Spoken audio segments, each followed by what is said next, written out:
একটা দুর্ঘটনা বড় ধরনের একটা হতে হয়ে গেল ভাই। এই লোকটা কাঠমিস্ত্রির কাজ করতো।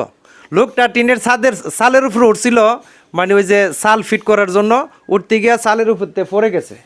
উনি ভাই 1.5 শতক জায়গার মধ্যে ঘর করে থাকে। সেই লোকটা সাল থেকে পরে এই ফাড়ার মধ্যে 30টা সিলি লাগছে, 30টা সেলাই লাগছে। ব্রাহ্মণবাড়িয়া রাখে না, লোকটারে ঢাকা নেওয়া লাগছে। ঢাকা নিছেন না? জি ঢাকা নিছি। ঢাকা নেওয়া লাগছে। এখন যে বাড়িতে কাজ করতে আসছিল এই বাড়ির লোকজন কিন্তু এই পর্যন্ত ওনাকে সহযোগিতা করে চিকিৎসাটা চালাইছে নাকি? চিকিৎসাটা চালাইছে ভাই। এখন এই মহিলা, ওনার স্বামী, এই মহিলা এখন জায়গা জায়গা যাচ্ছে, মানুষের কাছে হাত পাততেছে বাকি চিকিৎসাটা করানোর জন্য। আমি শুনলাম অলরেডি 60,000 টাকা আপনারা ঋণ হয়ে গেছে। জি জি হ্যাঁ, জি। এই ঋণ দেওয়ার মতন কোনো তৌফিক আছে? না, আমার এমন কোনো তৌফিক নাই, আমার কিচ্ছু নাই, জি নাই, পুত নাই, ছেলে সন্তান কেউই নেই। আমি এই রোগীর কি করে বাঁচামো? আমার আপনার ছেলে সন্তান কেউই নাই? না। তুমি মনে একটু এদিকে আসো, আমার কাছে আসো।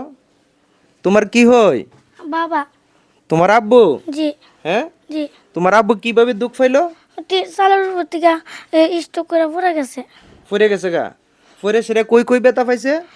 এখানে মাথাত আর পাও আর এনে ব্যথা পাইছে। তখন ডাকা নেওয়ান লাগছে? জি। তো এখন তুমি কি বলতে চাও দেশবাসীর কাছে? আমার আব্বার জীবন বাঁচাইতেছে। আমার আব্বার জীবন বাঁচাতে চাই। তোমার আব্বুর জীবন বাঁচাতে চাও? জি। দেখেন এই ছেলেটা, আমি এসে শুনতেছি, মানে ও ফালক, মানে উনি ফালক আনছে। এই ছেলেটার কত বছরে আনছিলেন? একদিনের বাচ্চা। একদিনের বাচ্চা। ওনার ছেলে মেয়ে হই না দিকা এই ছেলেটারে ফালক আনিয়া লালন পালন করছে। আজকে এই ছেলেটা বাপের জন্য কান্নাকাটি করে, মানে কান্নাকাটি করতেছে, বাপেরে বলতেছে যে আব্বা আপনি সুস্থ হয়ে যাবেন, আপনি টেনশন করেন না, আল্লাহর রহমতে আপনি ভালো হয়ে যাবেন। কিন্তু এখন কিন্তু ওনার এই চিকিৎসার ব্যবস্থা আর হচ্ছে না টাকার অভাবে। আপনি কিছু বলতে পারবেন না? একটু বলেন তো, একটু কথা বলেন। আসসালামু আলাইকুম ভাই, আমি কাঠমিস্ত্রির কাম করি, গ্রাম সানপুর, মুন্সিবাড়ি। আমার নাম আব্দুল মান্নান। আমি বড় অসহায় পেয়ে গেছি। আমার 1.5 শতক জায়গায় ছাড়া জায়গা নাই। ছোট্ট একটা ছেলে আছে আমার জন্য আমার কাছে আমরা হাতে পাওয়া ধরি আমার জীবনটা বাঁচান। আমি অসহায় আছি। এখন বর্তমানে যে বাড়িতে কাজ করছি সেভাবে আমার চিকিৎসা চালাইতে আছে। আর এখন বর্তমানে চিকিৎসা বন্ধ আছে টাকার জন্য। আমি আমার কাছে জীবন ভিক্ষা চাই। আমি কথা বলতে পারি না, শ্বাস প্রশ্বাসের কষ্ট হয়। এই কাজটা করছেন কই দিন হয়েছে? এই যে দেখেন ব্লিডিং তো হইতেছে, আরো মনে হইতেছে।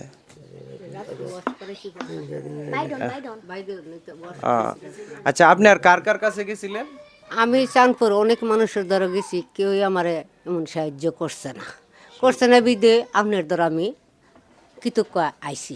আমার কাছে আসলে কাম হবে না, আপনি দেশবাসীর কাছে বলেন। দেশবাসীর কাছে তো আমি এটা আইছি, বুঝছেন না? এখন আমি কি করুম? আমি তো এতে অসহায় আমার মতন নাই দুনিয়া, বুঝছেন? এখন আপনারা দ্বারা আমি চাই জীবন ভিক্ষা চাই, আমার স্বামীরে আপনারা বাঁচাইন। আপনারা হাতে পাওয়া ধরে আমার স্বামীটারে আপনারা বাঁচাইলে আমি মনে করলাম একটা অজার কাম করছি না আপনারা।